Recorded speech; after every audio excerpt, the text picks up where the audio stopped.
The portrait had been turned before breakfast. She had not done it herself. She had only noticed the gap in the air where the Duke's painted eyes had watched the hall for 11 years, and felt, in the sudden blankness of plaster, something very like relief.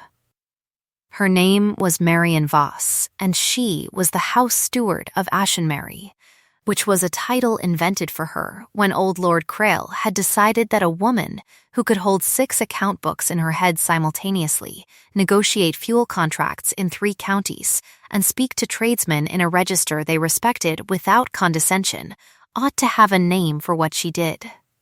She had been 26 when she took the position. She was 23 now in the memory of it, and 29 in the present fact, and neither number had anything to do with the way she stood in the entrance hall, with her hands folded behind her back, and looked at the empty hook on the wall as though it were an entry in a ledger that did not balance. She did not yet understand what the turned portrait would cost her. Had she known, she would have gone looking for the answer all the same. "Someone will tell him," said Mrs. Cleeve from the doorway of the linen passage. Mrs. Cleeve was housekeeper, 60 years of age, sharp as broken crockery, and had served the Ashenmere household since the previous Duke's time. She said, "Someone will tell him the way one might say the river will flood, as a fact of weather requiring preparation, not prevention." The portrait turned itself, did it? "The portrait," said Mrs. Cleeve, "was turned by young Thomas between 8:30 on the instruction of Mr. Aldrin Vane, who told the boy it was wanted for cleaning." She paused. It was not wanted for cleaning. "I have checked the back. The paint is not damp." Marian turned this over in her mind with the care she gave to numbers that did not add. Aldrin Vane was the Duke's cousin, his estate manager by appointment, if not by practice, a man who smiled most warmly when delivering news that pained him least. He had been at Ashenmere throughout the winter, while the Duke, as all the county knew, had remained in his town residence with arrangements the county chose to describe variously, depending on their audience and their discretion. That arrangement had a name. Most people knew it. Marian knew it the way she knew the household's coal expenditure, as a figure that appeared regularly in the background and was not her department. What was her department was the house, and in 3 days, which was the feast of St. Crispin, the Duke was expected to return for the autumn audit, at which Marian would lay before him every account ledger, every contract, every expense and saving of the past 12 months. She had been preparing for it since midsummer. The accounts were immaculate. She was, on the whole, not afraid of the audit. She was, on the whole, not afraid of anything she could see clearly. "Put the portrait back," she said. "I cannot," said Mrs. Cleeve. "It has been removed entirely. Thomas says he carried it to the old game larder. Then retrieve it from the game larder. I attempted that. Mr. Vane has the larder locked and says he holds the key at the Duke's instruction." Marian looked at the empty hook for another moment. She thought about the game larder. She thought about Aldrin Vane, his white hands, his way of speaking, his particular use of the phrase at the Duke's instruction, which she had observed he deployed whenever he wished to do a thing and did not wish to be blamed for wanting it. She thought about the 3 days remaining before the Duke arrived. "Then we shall leave the hook empty," she said, "and when His Grace arrives, he may inquire about it himself." Mrs. Cleeve looked at her with the expression of a woman who has watched several versions of this story before and knows how many of them end well. "There is something else," she said. "There always was." "The accounts from the Western farms," Mrs. Cleeve said. "The ones Mr. Vane amended in August. I do not think the figures are correct."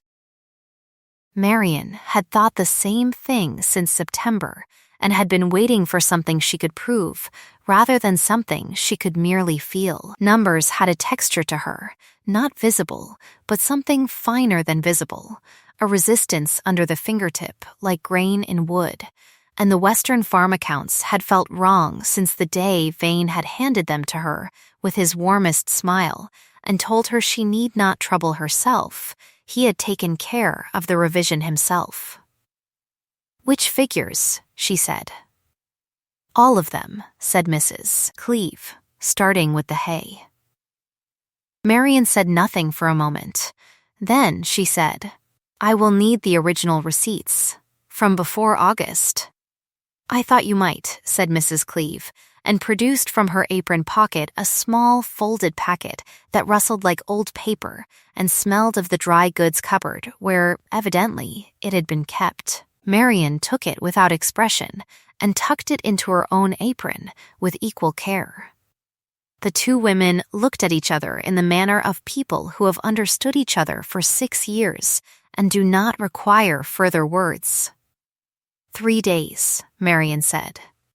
3 days, Mrs. Cleeve agreed, and returned to the linen passage as though the conversation had been about thread counts. The house itself was 30 rooms, a winter garden, 2 wings that disagreed architecturally, a stable yard that smelled in summer of hay and in autumn of mud and horse, and grounds that wanted professional attention and got instead whatever Marian could direct the under-gardeners to accomplish between their other duties. She knew every window, every drain, every hinge that needed oil, and every floorboard that announced visitors to the room below. She had learned the house the way she learned everything, by walking it, measuring it, asking it questions until it told her where it hurt. She had never met the Duke. He had been absent at her appointment. He had been absent at the last audit, too, which had been conducted by correspondence, his replies to her figures arriving in a clear, careful hand that covered only the precise quantity of page required, and never one word more. She had found herself, over the course of 3 years, forming a picture of him from those letters. The picture was not flattering. It was not meant to be. It was simply the shape she had assembled from what the correspondence gave her, a man who was precise and cold and capable of a dry efficiency she recognized in herself, and who had buried a wife 4 years ago, and had since, by all accounts, reorganized his interior life around arrangements that required nothing of him. She had no opinion about any of that. She had a great many opinions about his cousin. The first day she spent on the receipts, she spread them on the library table after supper when the house had quieted, and she went through them with the same attention she gave everything, not hurry, not drama, just measurement. The original tallies from the Western farms ran to 11 pages of careful summer additions by the tenant farmers themselves, figures that had been submitted directly to the estate before Vane had taken the renovation of his role in hand. Beside them, she laid the amended pages he had given her. She worked for 2 hours in the candlelight. The amended figures were neat, precise, and in several places impossible, not wrong in a way that might be error, but wrong in a way that required intent. Wrong the way a lock is wrong when someone has filed the key. The difference between the 2 sets of figures amounted to a sum that made her set the pen down and look at it for a moment before she wrote it in her notebook. She wrote 2 years, minimum, perhaps 3. She wrote, "Where does it go?" She wrote, "I cannot lay this before the Duke without proof he will accept from me." She closed the notebook and looked at the candle, which was doing what candles do, burning with perfect indifference to the rooms around them. Outside the library window, something moved in the elm trees. A rook, probably, roosting for the night, black on black. She had noticed there was always at least one rook in the elms. She had come to think of it as a fixture. "Still at it," said a voice from the doorway. She did not startle. She had heard the footstep in the hall. "Mr. Vane," she said, without turning. Aldrin Vane stepped into the library with the unhurried ease of a man walking through a house he considers his own by right of familiarity. He was tall, well-made, immaculately dressed even at this hour, with fair hair that lay flat and precise and eyes that were, she had always thought, the color of shallow water over pale stone, attractive until you looked for depth. "You are working late, Miss Voss. I work until the work is done." A commendable habit. He moved to the fireplace and rested an arm on the mantelpiece in the manner of a man who has practiced the pose. "I wanted to speak with you before my cousin arrives, informally, as one administrator to another. We are not equivalent," she said pleasantly. "You are family, I am staff." Something moved in his face, a small adjustment, a recalibration. "As you like." "I wished only to say that there has been some confusion about certain accounts. I believe the Western farm records may contain errors I introduced in revision. I have not the talent for figures you have, Miss Voss, and I should not have presumed to amend them without your review." She folded her hands on the table. "I see. If you were to encounter irregularities," he said, "I would wish them attributed to incompetence rather than to anything else. It would be simpler for everyone." She looked at him for a moment. "And what would simplicity be worth, in your estimate?" He named a figure. It was a generous figure. It was, she calculated in the portion of her mind that could not help calculating, roughly 4 years of her salary. "No," she said, "you have not considered it." "I considered it the moment you said it." No, the smile did not move from his face, but something behind it did. "You are very certain of your position, Miss Voss. My cousin is a man of particular habits of mind. He has particular biases against women in positions of this kind. I have managed, over 3 years, to ensure your reports reached him in the most favorable framing. I could as easily stop doing so." She looked at the receipts on the table. She looked at the candle. She said, "Good night, Miss Vane." He left. She did not watch him go. She listened to his footstep in the hall, measured its pace, and heard in it the particular quality of a man controlling what his feet say, and then she sat for another quarter hour in the quiet library while the candle burned and the rook shifted in the elm outside. She thought, "I cannot prove, yet, where the money went." She thought, "But I know what to look for." She thought, 2 days. The second day brought rain, and with it, unexpectedly, and a full day early, the Duke. She heard the wheels on the drive at 4 in the afternoon while she was in the steward's room reviewing fodder contracts, and she felt, before she consciously chose to feel anything, a small, sharp adjustment in her chest that she categorized as professional readiness and nothing else. She closed the fodder contracts. She straightened the papers, corner to corner. She checked that her keys were in order on their ring and went to receive him. He was not what the portrait had been. The portrait had been painted when he was younger, and the painter had, she suspected, been well paid to resolve certain tensions in the subject's face into something cleaner and more legible as handsomeness. In person, the Duke of Ashenbury was taller than the portrait suggested, broader through the shoulders, with hands that had calluses she had not expected from a town man, and a face that had been arranged, very deliberately, into a non-expression that she recognized immediately as a working tool, the same tool she used herself. He looked at her. She looked at him. "Miss Voss," he said. "Your Grace." She made the acknowledgement at exactly the depth required, and no further. "We were not expecting you until tomorrow." "I know." He handed his coat to the footman without looking at him, which she noted, and then immediately noted the quality of his not looking, not dismissal, but the kind of practiced unawareness that comes from long habit in rooms that have staff. A different thing entirely. The road was better than I expected, and I preferred not to wait. She led him into the front hall. He stopped when he saw the empty hook. "Where is my portrait?" he said. It was not quite a question. It had the inflection of a man who is filing information rather than requesting it. "Mr. Vane had it removed," she said. He told the footboy it was for cleaning. "The game larder has been locked. I do not have the key."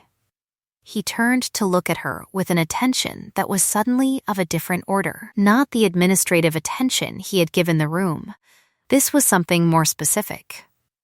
"When?" he said. "2 days ago. The morning after I declined to, that is." She stopped. She had not meant to begin that sentence. "The morning of the day before yesterday." He said, "What did he ask you to decline?" She recognized, with a feeling she could not entirely name, that he was not a man who missed things. "We might discuss it in private," she said, "when you are settled." "I am settled now." She considered him. He was watching her with that still, particular attention, and his hands, she had noticed his hands 3 separate times now, which was more notice than she generally gave hands, were quiet at his sides in the manner of a man who does not gesture when he is thinking seriously. "He offered me money," she said. To attribute irregularities in the Western farm accounts to his error rather than his design. A silence fell between them that had the specific quality of a large thing being set down carefully. "And you declined," the Duke said. "I did. Show me the accounts." She led him to the library. She laid the 2 sets of figures before him, the originals and the amendments, without commentary, and then stood back and let him look. He looked for a long time. He had the same quality with documents she had. He did not scan, he read, and she could see in the small movements of his face the places where the figures hit wrong, that texture she had felt herself, the grain under the fingertip. 3 years, he said. 2.5 at minimum, she said. "I believe the initial diversion began in the spring of the year before I arrived. I do not have those accounts, but the baseline figures I inherited do not match what the farm tenants report as their original submissions." He looked up from the ledger. "You have spoken to the tenants.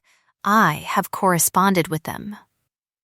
On the pretense of verifying fodder contracts, they were relieved, I think, to be asked. He was quiet for a moment. She had the sense he was doing something behind his face that required care. "You have been building this case," he said. "I have been doing my accounts," she said. The case built itself. Something happened at the corner of his mouth that was not quite a smile and was not quite not one. "I owe you an apology, Miss Voss." She waited. "Aldrin told me 2 months ago that you had been irregular in your management, that several of the farm contracts had been poorly handled. I was prepared to be dissatisfied with your audit." He paused. "I was also prepared," he said more slowly, "to believe it, because I had been told to, and I did not question the source with sufficient rigor." She looked at the ledger. She said, "With great evenness, I see. You are angry." "I am filing information," she said, which was perhaps more candid than she intended, because his mouth did the thing again, more clearly this time, and she found herself categorizing it as an event worth noting and then deliberately uncategorizing it. "What do you need?" he said. "I need access to the game larder," she said, "and I need you to give me until morning." He looked at her for another moment. "You have something else," he said. "I have a suspicion," she said.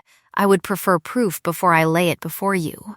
There is a thing I cannot yet show you. Lay it before you. I will have it by morning if I am correct, and if I am incorrect, I will tell you that too." He nodded once. He said, "The game larder key will be on my desk in 10 minutes. He paused at the door. "Miss Voss." She looked up. "The portrait," he said. "Do you know why he turned it?" She had thought about this. "I believe he wished you not to see the hall as yours when you arrived," she said. He wished you to feel the house as uncertain ground. The Duke looked at the empty hall through the library door for a moment. Did it work? He said. On me? She considered. No, he went. She turned back to the ledger and the candle and the rook in the elm, which had returned to its branch and was going about its rook business with admirable unconcern. She had her proof by midnight. It was in the nature of men who divert funds to require somewhere to put them, and in the nature of men who have grown comfortable to put them somewhere they visit often. Vane visited the game larder with a regularity she had noted in the household log as curiosity. A man does not check on hung pheasants 4 times a week. The larder held, behind the second hanging rail, a locked deal box of a kind used for household documents. The box required a key she did not have. She did not need it. She was the daughter of a cabinet maker, and a deal box lock is not a serious lock, and she had known since the age of 12 that most of them yielded to a specific and unladylike pressure applied to the mechanism with a hairpin. She was not proud of this knowledge. She was, on this particular night, grateful for it. The box held 3 years of correspondence. She read it in the larder by lantern, standing, because there was nowhere to sit, in her good apron that would smell of dead birds for a week. She read it with the methodical attention she gave everything, and she felt, under the reading, something cold settle into the place where warmth usually lived in her chest, not shock. She did not shock easily, but the particular chill of seeing a thing she had suspected confirmed past all argument. The amended figures were neat, precise, and in several places impossible, not wrong in a way that might be error, but wrong in a way that required intent. Wrong the way a lock is wrong when someone has filed the key. Vane had been diverting funds since before her appointment. He had expected to be made estate manager in full, with real authority over the accounts, when the previous steward retired. The Duke had instead appointed a woman from outside the county, young and poor and entirely unknown, had done it by letter, and been, Marian now gathered, persuaded into an initial skepticism by a cousin who had managed the framing of the appointment with some care. Every doubt the Duke had been given about her work had come through Vane's hand. Every delayed payment, every misdirected order, every moment in the past 3 years when the house had felt slightly out of true, she could trace its authorship now to the same neat hand, the same pale ink, the same precise controlled style. There was one letter she read twice. It was from Vane to a man she did not recognize, dated 18 months ago, and it concerned not just the accounts, but something else. A woman. A woman in the Duke's London house to whose discretion Vane contributed, at intervals, a sum he referred to as a maintenance of the status quo. The Duke's winter arrangement. Vane had been funding it, not from his own resources, but from the estate, and he had been ensuring the arrangement continued, because the arrangement kept the Duke in London, because the Duke in London meant Vane at Ashenmarry, because Vane at Ashenmarry meant the accounts were his. She folded this letter separately from the rest. She returned to the house. She did not sleep. She sat at the steward's table and organized everything she had into a shape a man could follow in the morning, and then she sat for a little while longer and allowed herself 1 minute of something that was neither anger nor grief, but the specific exhaustion of a person who has been very carefully managed by someone they could not see. Then she squared the papers, corner to corner, and went to find the Duke. He was still awake. She had thought he would be. The library window had shown light. "I said morning," he said when she appeared in the doorway. "It is morning," she said, by a small margin. She laid the box and the papers on the table before him. She stood back. He read for an hour. She did not speak. She stood near the window and watched the elms, and the rook was there again, or perhaps a different rook, she could not have said. Somewhere near dawn, a candle guttered and he replaced it without looking up. She found she was watching his hands on the letters and made herself look at the window instead. "The woman in London," he said at last. "He told me she was attached to me." "She appears to have had no particular knowledge of him," Marian said. "The correspondence is entirely one-sided in that sense. She received money. She did not seek his acquaintance." The Duke set the letter down. He sat back in the chair and looked at the ceiling for a moment, and Marian looked at the side of his face, the particular stillness of a man taking a very large thing on board without allowing his face to report the impact. "How long have you known?" he said. "About the accounts, 3 days. About the rest, since midnight. And before that?" "You suspected. I knew the accounts were wrong since September," she said. "I could not prove it was designed. There is a difference between a thing that feels wrong and a thing you can prove." He looked at her. In the candlelight, with morning beginning as a gray suggestion at the window, his face had a quality she had not seen in the daylight, stripped of its professional arrangement, tired in a way that was not mere lack of sleep. "You have been working in a house someone was actively working to undermine you in," he said. "Yes, for 3 years. Approximately. And you said nothing." "I said what I could prove," she said. "I am a steward of uncertain standing in a house run by someone whose family connection to yours I cannot override with suspicion." I waited for proof. He was quiet for a moment. "What I said earlier about owing you an apology," he said. "I did not say it fully enough. You said it at the appropriate volume for the information you had at the time," she said. "You may revise upward as required." This time, what happened at the corner of his mouth arrived fully and stayed. It was, she noted, the first time. She filed it. "There are witnesses I will need," she said, because she was a professional, and there was a professional matter to be resolved, and she was not going to think about his mouth. "The audit is tomorrow. Mr. Vane will be present, as will Mr. Thwaite, your trustee, who I wrote to in September and who has, I believe, driven down early at my request." The Duke went still. "You wrote to my trustee." "I wrote to him in September, as I said, with a report of the discrepancies I had then and a request that he attend the audit with particular attention. I told him there might be documents requiring a neutral witness." She paused. "I did not know at that point what all the documents were.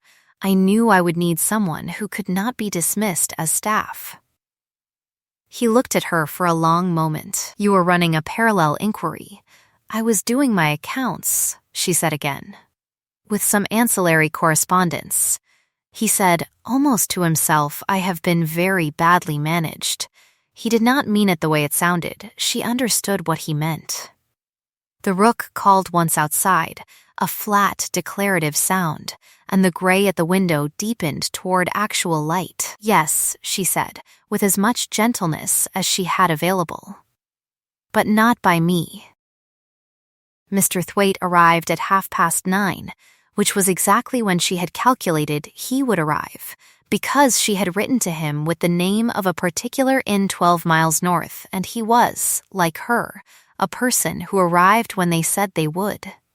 He was 60-ish, built like a retired farmer, with the unhurried manner of a man who has spent his life watching powerful people try to rush him and has declined every time.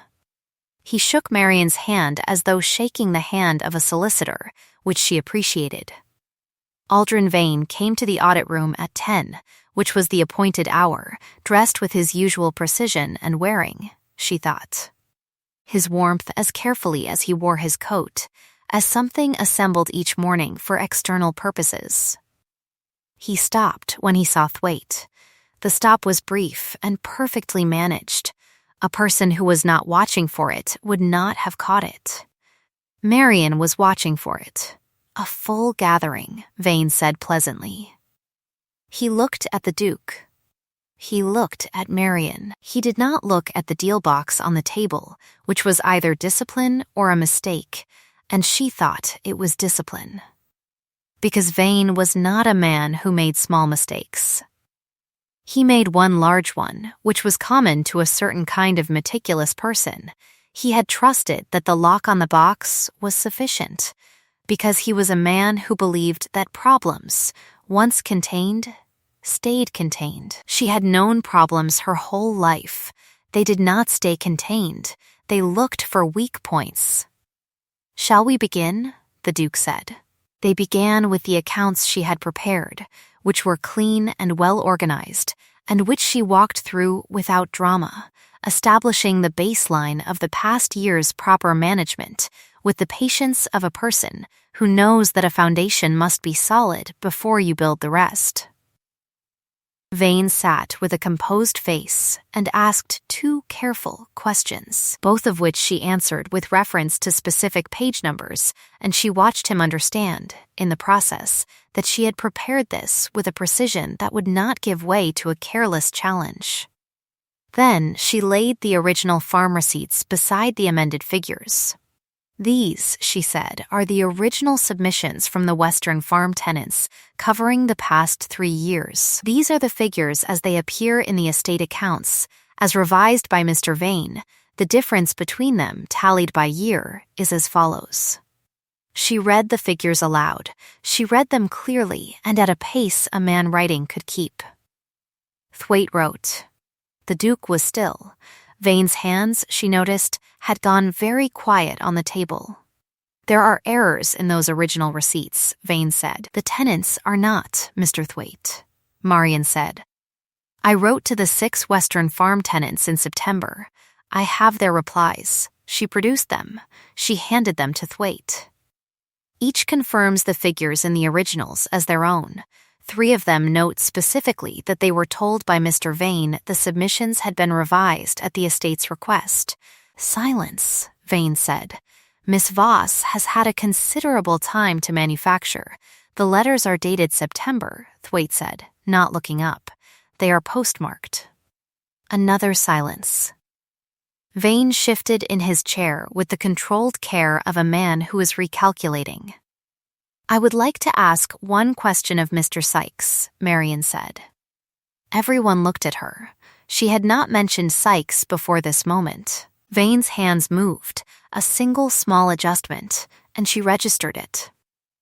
Sykes was Vane's secretary, a young man of 22 who had accompanied Vane to Ashenmurray at the start of the autumn and who had been, at Marian's request and the Duke's quiet authority, waiting in the hall. He came in with the expression of a person who has been sitting in a hallway for 2 hours, knowing what is waiting for him at the end of it. "Mr. Sykes," Marian said. She slid one document across the table to him. "Is this your handwriting?" It was not a difficult question. The handwriting was distinctive, a slanted, hurried style with particular formations on the lower case G and Y that she had matched over the past 12 hours to 3 other documents from the box. Sykes looked at it. He looked at Vane. He looked at his own hands.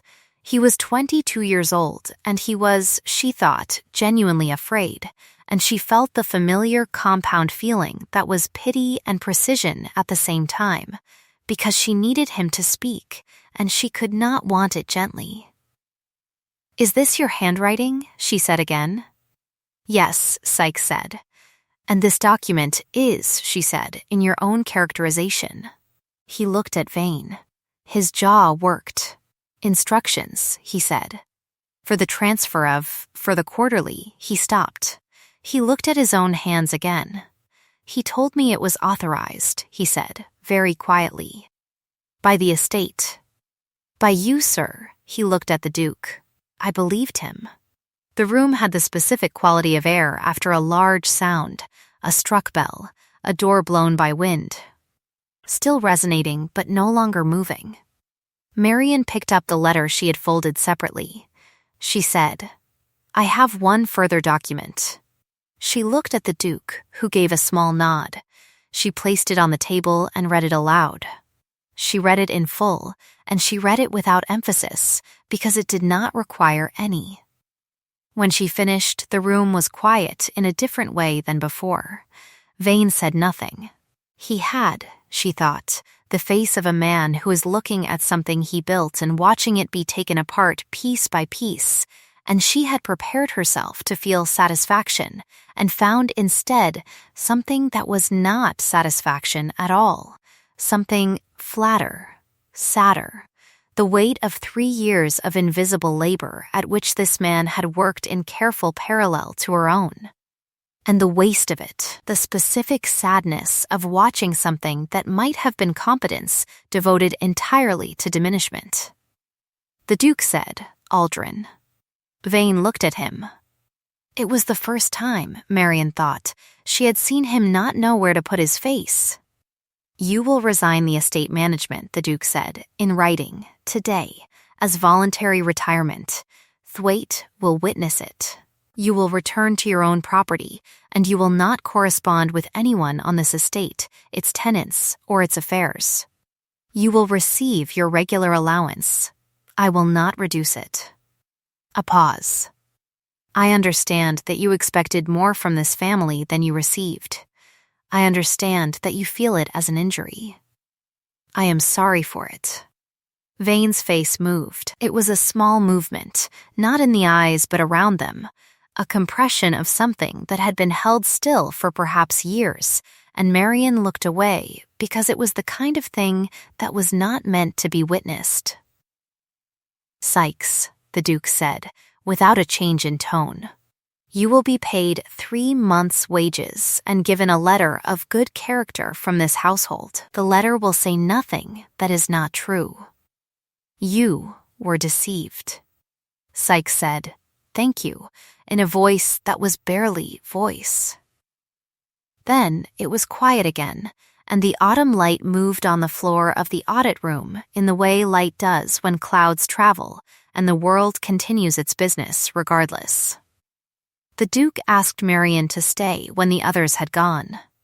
She stayed. She stood by the window, because standing felt correct, and watched the stable yard where 2 grooms were going about the business of horses, with the particular unconcern of men who are paid to handle living things rather than papers, and find the whole category of papers somewhat theoretical.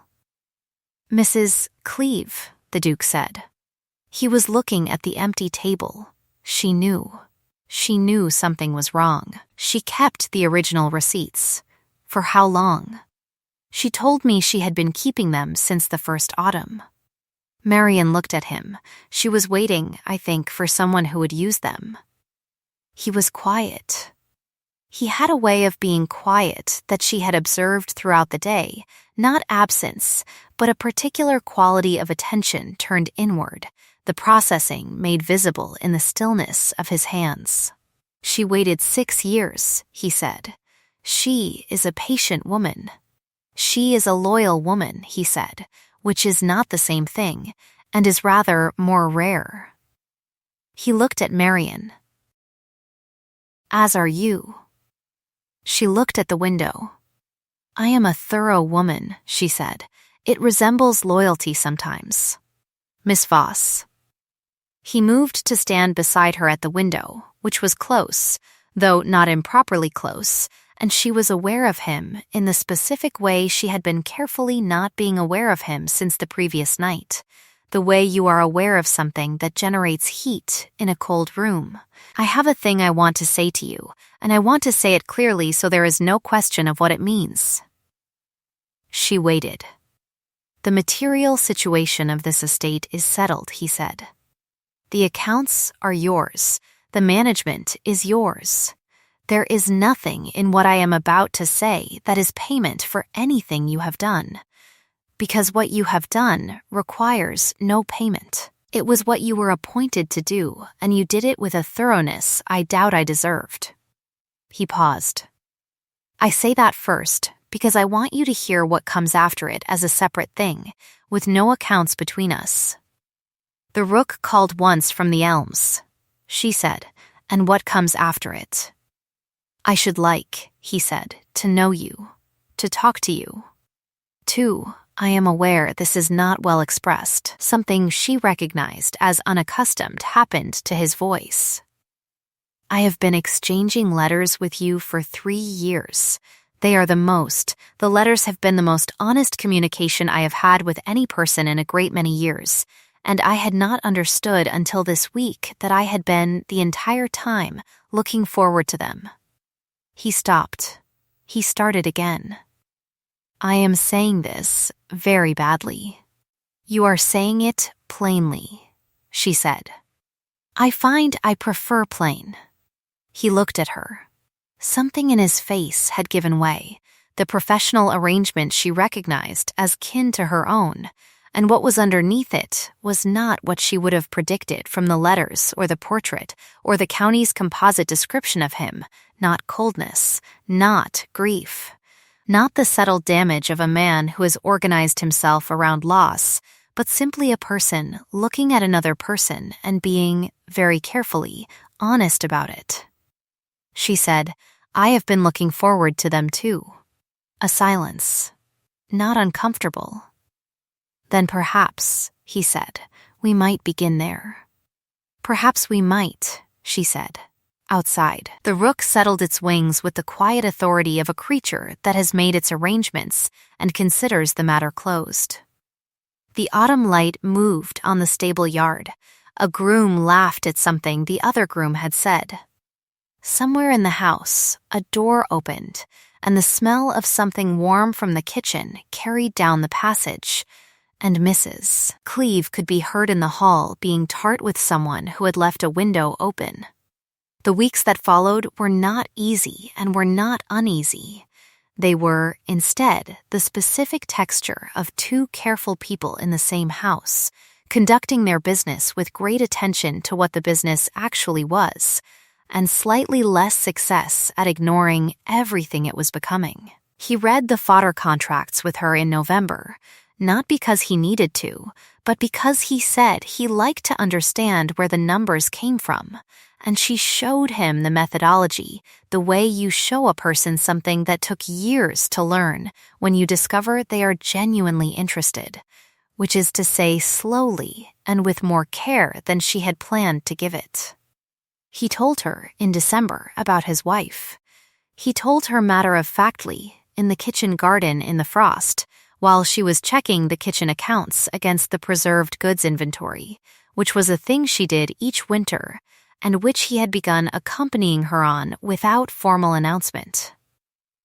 His wife had been kind and young and had died badly, and he had handled it, he said, in the way he handled most pain, which was to become very useful and very controlled, and to ensure there was no moment he was not occupied. He said this as though reporting a historical fact about a person he had once been and observed at a distance. She said, My mother died when I was 12 and my father 2 years later, and I handled it in almost exactly the same way, except that I was 12, so I called it being very grown up, which is what children call it when they have no alternative. He looked at her for a moment. Then he said, How old are you?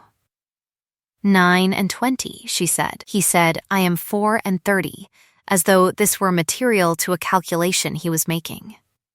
She said, I know. I have your household records. He laughed. It was, she thought, the genuine one. The first one that had nothing to do with being polite, and everything to do with something landing precisely where it was intended. She filed it as the milestone it was, and did not file it, actually, because she did not need to, because she found she had simply remembered it without effort, the way you remember a sound that changes what a place sounds like after. January brought Thwaite on an official visit, which was the occasion for confirming the new account arrangements, the formalization of Marian's title as estate manager in full, and a lengthy conversation between Thwaite and Mrs. Cleeve, in which Mrs. Cleeve appears to have delivered her assessment of various parties with her characteristic precision, because Thwaite emerged from it looking considerably more organized than when he went in and immediately began drafting a codicil to the estate trust that closed several of the gaps through which Vane's arrangement had been possible. February was cold. They argued with great thoroughness and genuine heat about the renovation costs for the East Wing drainage, and it was the best argument Marian had had in 9 and 20 years of life, because the other person was right about the costs, and she was right about the methodology, and they were both right about different parts of the same problem, which is the only kind of argument worth having. March, he found her, one evening in the library with the original farm receipts spread out again, not working, just looking at them with the face she made when she was thinking about something she had not quite resolved. He sat down across the table from her. He said nothing. She said nothing. After a while, she said, "I have been thinking about where the money went. In the end. All of it. The accounts Thwaite has traced, no," she said. "I mean, he spent it. On himself, on his establishment, on the London account. I know that. I mean, I have been thinking about what he did with the time of it. The years of careful management of a situation. He was clever, you know. He was genuinely, specifically clever about it, the way the accounts were adjusted, the way he framed things to you, the way he kept it all precisely balanced, that amount of work, that amount of skill, all of it toward this." He looked at her for a moment. "Does that change anything?" "No," she said. "It doesn't change anything. It just—" She paused. "It costs something to see cleverness spent so. That's all." He reached across the table and covered her hand with his. It was brief and deliberate, and she felt it the way she felt numbers that were correct, a small, certain settling, everything in its proper column. "Marian," he said. It was the first time he had used her given name, and she heard in it exactly the thermometer reading it was intended to be. "I have something I have been waiting to say until the accounts between us were entirely settled." She looked at him. "They are settled," she said. Then he squared the receipts, corner to corner, in the gesture she had come to know as his, and said very plainly, "Marry me because you wish it. No other reason will do." She said, "Ask me something harder." He said, "Was that a yes?" "It was a yes," she said. "It was the easiest yes I have ever given anything." Outside the library window, the rook called once in the elm, and the March evening settled over a Shenmue with the particular thoroughness of a season arriving at last in the right year. They were married in the first week of April, which was too cold for fashionable weddings, and exactly right for the small private one they held in the village church with 12 people present. Mrs. Cleeve, who wept without apology, and then sharply denied having done so, Thwaite, who gave away nothing of his feelings, but afterward shook the Duke's hand for rather longer than the occasion strictly required, young Sykes, who had written asking if he might attend, and had received a reply that he was expected, the 6 Western farm tenants, who arrived together and occupied the rear pews with their families, and had between them the air of people who have been waiting for a conclusion. The East Wing drainage was not yet repaired. Marian had won the argument about the methodology. The rook was in the elm. Predictably, she and the Duke stood at the altar and said the plain words, and when they were done, she gave him back the thing he had said to her 6 months ago in the kitchen garden, the admission that he had been, the entire time, looking forward to the letters, and she said it the way it was meant now, which was entirely differently than when she had heard it as a historical fact.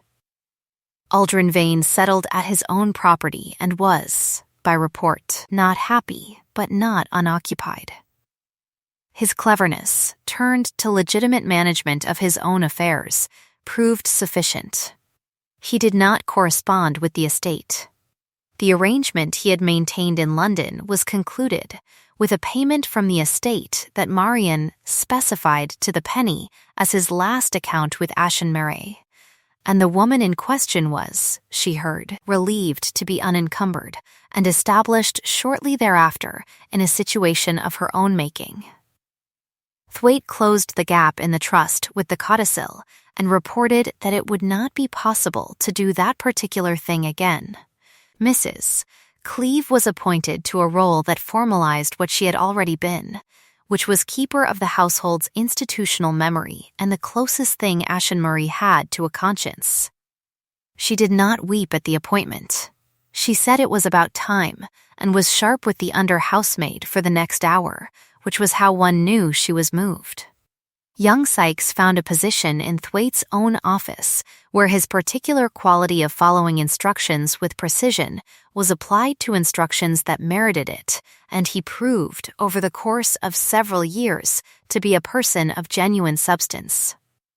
The 6 Western farm tenants had their accounts corrected in full, with interest. They sent a wheel of cheese as thanks, which was the most Ashenmere thing that had ever happened. The rook was in the elm the following March, when Marian sat in the library with the same window and different papers, the budget for the East Wing drainage, now at last resolved in her favor, and the annual accounts, which were clean and balanced, and told the story of a house that knew what it was worth.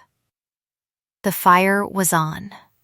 The light was good. The Duke was at the other end of the table with a letter he was composing and a cup of tea that had gone cold, which she had mentioned once and he had ignored, which was entirely consistent. He looked up. "You have the face," he said. "What face?"